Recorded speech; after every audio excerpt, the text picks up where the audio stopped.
Assalamualaikum warahmatullahi wabarakatuh. Perkenalkan, kami dari kelompok 6 yang beranggotakan saya Alisa Hanum. Saya Rini Fatik Eftusyara. Saya Siti Nur Eni Mulyanisi.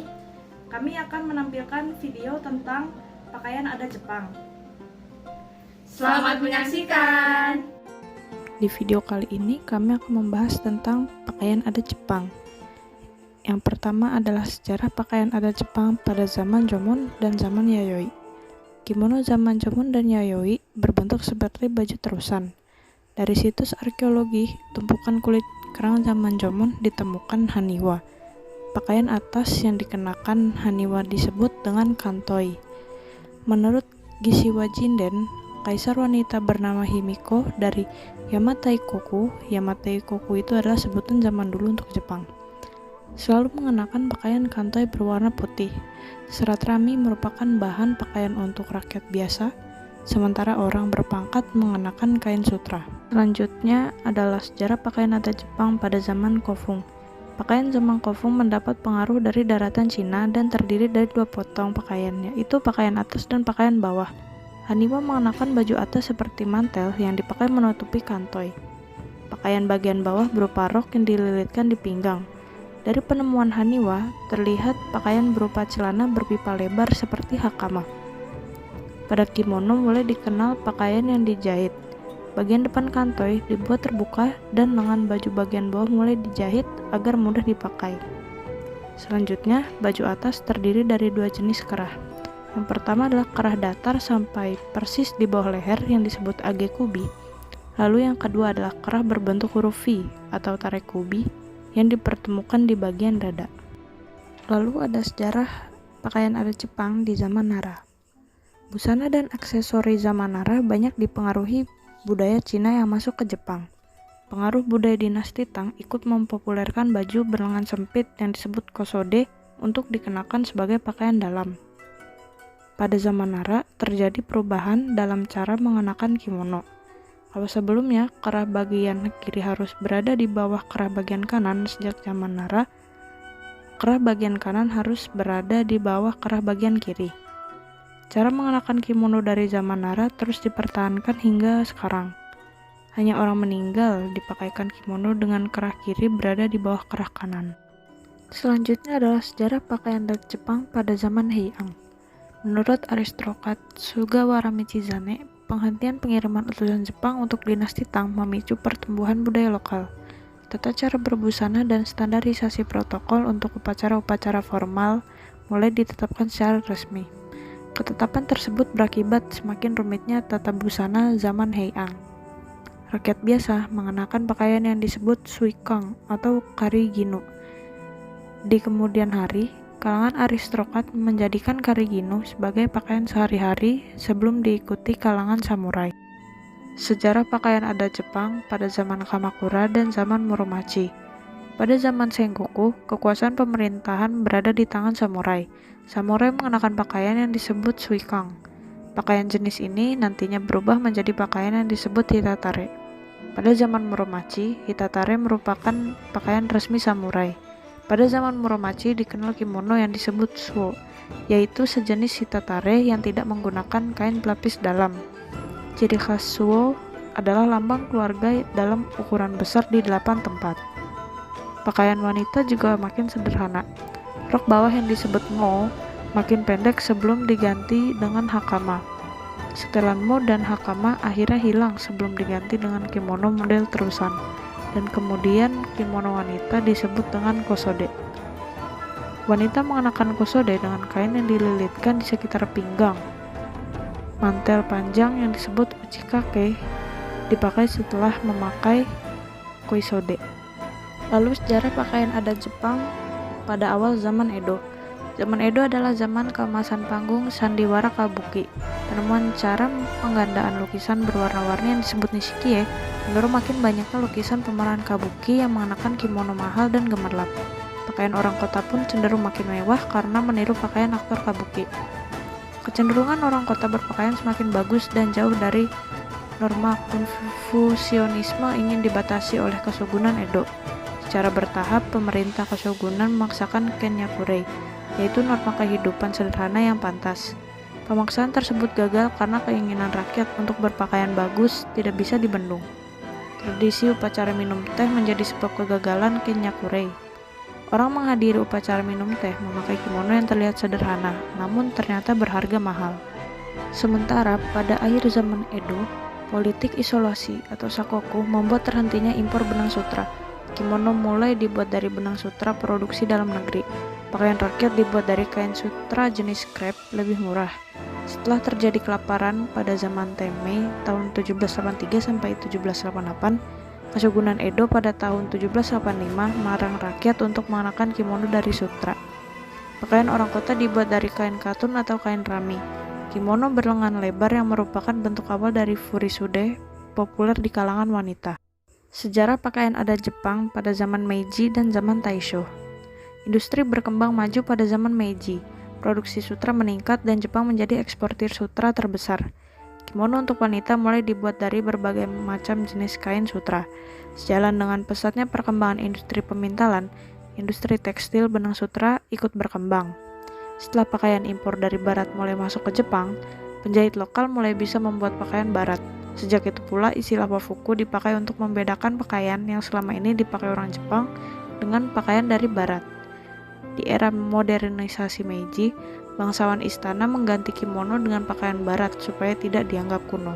Sejarah pakaian adat Jepang pada zaman Showa. Semasa perang, pemerintah membagikan seragam untuk penduduk laki-laki.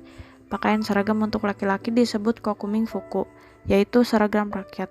Wanita dipaksa memakai mongpei yang berbentuk seperti celana panjang untuk kerja dengan karet di bagian pergelangan kaki. Hingga pertengahan tahun 1960-an, kimono masih banyak dipakai wanita Jepang sebagai pakaian sehari-hari. Pada saat itu, kepopuleran kimono terangkat kembali setelah diperkenalkannya kimono berwarna-warni dari bahan wol. Wanita zaman itu menyukai kimono dari wol sebagai pakaian untuk kesempatan santai.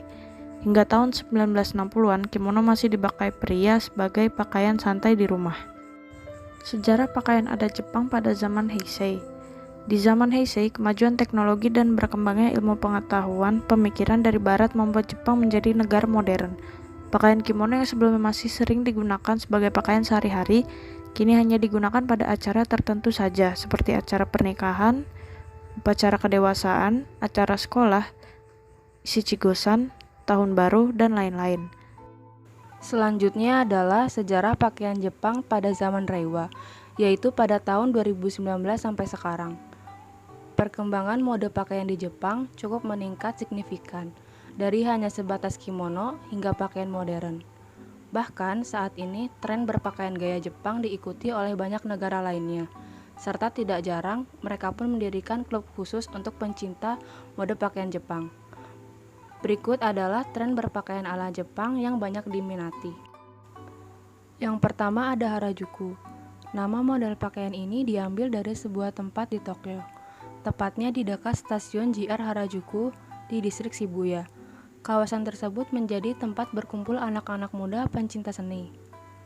Bentuk kecintaan seni tersebut diaplikasikan dalam mode berpakaian dan terlahirlah nama Harajuku, karena dari kawasan tersebut awal mula terlahir. Yang kedua ada cosplay. Maraknya perkembangan anime di Jepang membuat penggemarnya banyak yang ingin meniru kostum tokoh anime tersebut. Saking menggemari salah satu tokoh anime, penggemar anime tersebut rela untuk mencet warna rambutnya agar mirip dengan tokoh anime dengan menggunakan kostum anime favoritnya. Yang ketiga ada Gothic Lolita. Mode pakaian ini memiliki ciri khas penggunaan model baju pada zaman Victoria di Inggris serta dilengkapi dengan ankle boots tebal. Tren ini berkembang di kalangan gadis Jepang pada tahun 90-an. Selain itu, penggunaan warna pastel diaplikasikan pada warna pakaian, riasan, dan juga aksesoris yang menjadi ciri khas menonjol pada mode pakaian tersebut. Yang keempat ada Decora. Dalam bahasa Jepang, mode pakaian ini berarti imut atau kawaii. Ciri khas pakaian ini menggunakan warna yang cerah dan juga berwarna-warni. Dengan demikian, dapat membuat pemakaiannya imut dan menggemaskan. Mode pakaian ini dibuat lebih girly. Selain itu, pemakaian ini pun harus menirukan suara yang imut. Yang kelima ada visual kei. Pengguna model pakaian ini dikhususkan untuk lelaki, terutama bagi mereka yang menyukai musik beraliran rock dan metal. Ciri khas yang lebih menonjol terlihat pada gaya rambut dan riasan wajah yang identik dengan kesan maskulin dan gaya heavy metal. Pengguna pakaian ini disebut juga sebagai anak punk Jepang. Yang keenam ada mixing plates. Bisa dibilang terinspirasi oleh mode Lolita, yaitu memadukan kotak-kotak dalam satu pakaian. Dikenal karena memadukan dan mencocokkan cetakan. Perancang busana jalanan Jepang membuktikan bahwa tidak ada yang namanya bentrok. Yang ketujuh ada silver dan metallics. Kembali dari tahun 80-an dan dipengaruhi oleh estetika retrofuturis. Logam dan perak, yaitu bahan dan warna adalah tren fashion Jepang yang berkembang pesat saat ini. Dalam beberapa kasus, kamu harus menyeimbangkan kilau. Jadi, gunakan beberapa warna netral dan dasar yang solid. Padukan penampilanmu dengan sepatu metalik, clutch berkilau, riasan metalik, pipi, eyeshadow perak, dan rambut berkilau. Tujuannya adalah untuk menciptakan tampilan futuristik dan kuat yang canggih. Selanjutnya adalah sejarah kimono. Kimono adalah pakaian tradisional Jepang. Arti harfiah kimono adalah baju atau sesuatu yang dikenakan. Ki berarti pakai dan mono berarti barang. Sebagai pembeda dari pakaian barat atau yofuku yang dikenal sejak zaman Meiji, orang Jepang menyebut pakaian tradisional Jepang sebagai wafuku, yaitu pakaian Jepang. Sebelum dikenalnya pakaian barat, semua pakaian yang dipakai orang Jepang disebut kimono. Sebutan lain untuk kimono adalah gofuku. Istilah gofuku mulanya dipakai untuk menyebut pakaian orang negara Dongwu, yaitu negara Go, yang tiba di Jepang dari daratan Cina. Berikut ini adalah jenis-jenis kimono. Yang pertama ada furisode, yang kedua ada tomesode, yang ketiga ada homongi, yang keempat ada iromuji, yang kelima ada sukesage, yang keenam ada komong, yang ketujuh ada sumugi, yang kedelapan ada yukata, yang kesembilan ada monsuki, dan yang terakhir ada kinagashi. Jenis kimono yang pertama yaitu ada furisode. Furisode adalah kimono paling formal untuk wanita muda yang belum menikah. Bahan berwarna-warni cerah dengan motif mencolok di seluruh bagian kain. Ciri khas furisode adalah bagian lengan yang sangat lebar dan menjuntai ke bawah. Furisode dikenakan sewaktu menghadiri upacara seijin shiki atau upacara orang dewasa atau upacara yang dilakukan jika sudah berumur 20 tahun. Menghadiri resepsi pernikahan teman, upacara wisuda atau Hatsumode yang artinya kunjungan ke kuil Buddha atau Shinto pada awal tahun baru.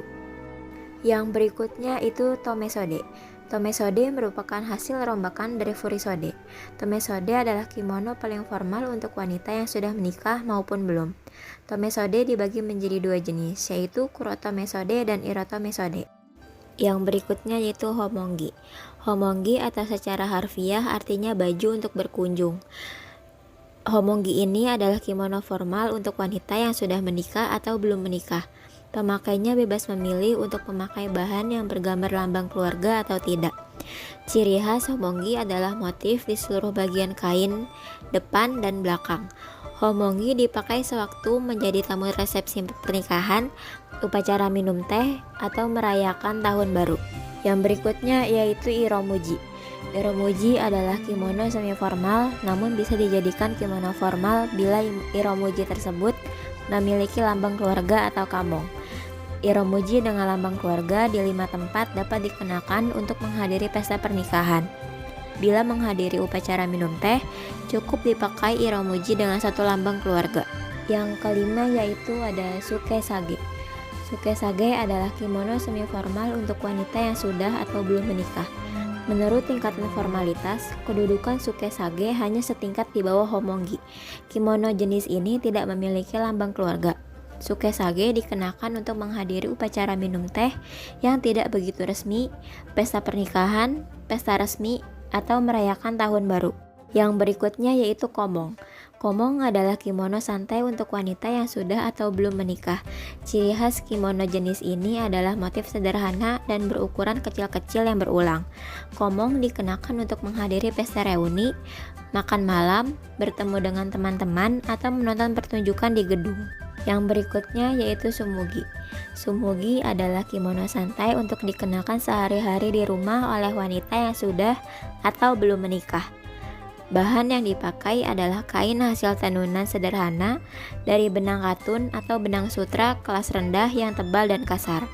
Kimono jenis ini tahan lama dan dulunya dikenakan untuk bekerja di ladang. Yang kedelapan ada yukata. Yukata adalah kimono santai yang dibuat dari kain katun tipis tanpa pelapis untuk kesempatan santai di musim panas. Yang berikutnya yaitu monsuki. Kimono paling formal berupa setelan monsuki hitam dengan hakama dan haori. Bagian punggung monsuki dihiasi lambang keluarga pemakai. Setelan monsuki yang dikenakan bersama hakama dan haori merupakan busana pengantin pria tradisional. Selain ini, hanya dikenakan sewaktu menghadiri upacara sangat resmi, misalnya resepsi pemberian penghargaan dari kaisar atau pemerintah, atau yang disebut dengan seijing shiki. Jenis yang terakhir yaitu kinagashi. Pria mengenakan kinagashi sebagai pakaian sehari-hari atau ketika keluar rumah pada kesempatan tidak resmi. Aktor kabuki mengenakannya ketika berlatih. Kimono jenis ini tidak dihiasi dengan lambang keluarga. Kemudian kita beralih ke bagian dan aksesoris kimono. Kimono mempunyai banyak bagian yang masing-masing mempunyai fungsi yang berbeda dan saling melengkapi. Mengacu pada Book of Kimono, karya Norio Yamanaka, berikut ini adalah bagian-bagian kimono. Yang pertama ada naga juban, yang kedua kimono utama, yang ketiga obi, yang keempat obiyage, yang kelima obijime, yang keenam kanzashi, yang ketujuh tabi, yang kedelapan zori, yang kesembilan geta, yang ke-10 hakama, dan yang terakhir haori. Aksesoris yang pertama yaitu ada naga juban, yaitu pakaian terdalam yang dipakai saat mengenakan kimono. Naga juban terbuat dari kain krepe atau kain sintesis. Untuk keperluan kimono formal umumnya menggunakan warna putih dan warna-warna lembut lainnya. Yang berikutnya yaitu kimono utama, yaitu pakaian lapisan paling luar yang mempunyai corak serta bentuk yang menyesuaikan dengan masing-masing jenis, dengan segmentasi pemakai dan juga tingkatan formalitas. Yang berikutnya yaitu obi, sabuk pinggang dari kain yang dipakai sewaktu mengenakan kimono. Obi untuk kimono umumnya dibuat dari kain sutra. Kimono wanita dikenakan bersama obi berhiasan corak tenun atau bordir. Yang keempat ada obiyage, yaitu kain berwarna yang dililitkan di bawah bagian simpul belakang obi agar obi tidak melorot. Yang berikutnya ada obijime, yaitu tali kecil yang diikat di atas obi supaya letak obi tidak berubah atau membantu ikatan obi. Yang keenam ada kanzashi, yaitu hiasan rambut seperti tusuk konde yang disisipkan ke rambut sewaktu memakai kimono. Biasanya motif yang digunakan berbentuk hiasan bunga. Yang ketujuh ada tabi, yaitu kaos kaki sepanjang betis yang dipakai sewaktu memakai sandal. Yang berikutnya ada zori, yaitu sendal tradisional yang dibuat dari kain atau anyaman. Yang berikutnya ada geta, yaitu sendal berhak yang terbuat dari kayu. Maiko atau geisha memakai geta berhak tinggi dan tebal yang disebut pokuri. Yang berikutnya ada hakama. Hakama ini adalah celana panjang yang sering dikenakan pria pada kimono monsuki. Selain dipakai pada pendeta Shinto, hakama dikenakan pria dan wanita di bidang olahraga bela diri tradisional seperti kendo dan kyodo atau memanah. Berikutnya ada haori. Haori semacam mantel atau jubah yang dikenakan sewaktu mengenakan kimono. Terima kasih telah menyaksikan video materi dari kelompok kami. Kurang lebihnya mohon maaf karena manusia tak luput dari salah dan dosa. Wassalamualaikum warahmatullahi wabarakatuh. Jamaah